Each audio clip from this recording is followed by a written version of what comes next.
రాజకీయాలల్లా వీళ్ళను వాళ్ళు వాళ్ళను వీళ్ళు మాటలు అనుకుంటూనే ఉంటారు, విమర్శలు చేస్తూనే ఉంటారు. రాజకీయం అంటేనే గంత. అయితే వెనుకట ఓ రేవు పంటి నడిచేది రాజకీయం, కానీ ఇప్పుడు అంతా గాడి తప్పినట్లే అయితాంది.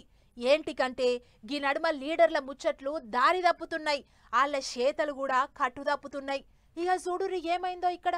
ఆగో ఆగో, ఓ దిక్కు నూకులాట, ఇంకో దిక్కు డమ్మ డమ్మ తూటాలు పేలినాయి, అద్దాలు పలిగినాయి, అంతా ఆగమాగం అయింది.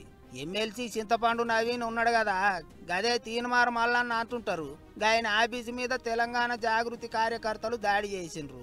లొల్లి మస్తు గట్టిగా అయింది. గన్మెన్ను 5 రౌండ్లు గన్ను పేల్చిండంటేనే చూడుర్రిగా.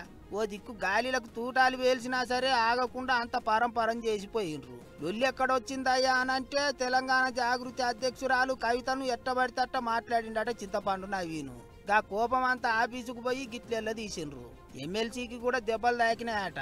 ఇక లొల్లి అంత ఒడిచినాక బయటకు వచ్చిన చింతపండు నవీను జాగృతి కార్యకర్తల మీద కవిత మీద గట్టిగానే గరం అయిండు. సంపనికే చూసిండ్రా అని మాట్లాడిండు.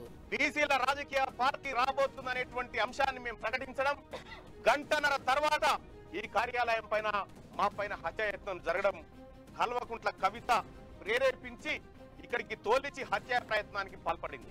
ఇంకో దిక్కు ఎట్లా పడితే అట్లా మాట్లాడితే తెలంగాణలో నడవదు. కార్యకర్తలకు కోపం వచ్చి దాడి చేసిండ్రు, దానికే తూటాలు పేల్చి చంపేస్తారా అన్నట్టు మాట్లాడింది జాగృతి అధ్యక్షురాలు.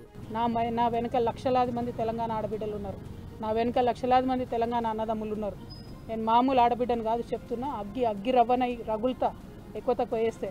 తీన్మార్ మల్లన్న గారు జాగ్రత్త, నేను చెప్తున్నా, జాగ్రత్తగా ఉండండి. ఇట్లా మాట పైలం అన్నట్టు మాట్లాడింది. కానీ గీ తీరుగా ఆఫీసుల మీద దాడులు చేసుకునేడేంది, లొల్లులు తూటాలు వేల్చుకునే కాడికి పోవుడేంది? ఓ కొడుకో, రాజకీయాలు నెరి గిట్లయితున్నాయేంది అనుకుంటారు ఇప్పుడు పబ్లిక్. అంత చూస్తా అంటే ఈ పంచాయతీ ఇక్కడితోనే ఒడిచేటట్టు లేదు, ఇంగిత పెద్దగానే అయ్యేటట్టుంది అనుకుంటారు అందరూ.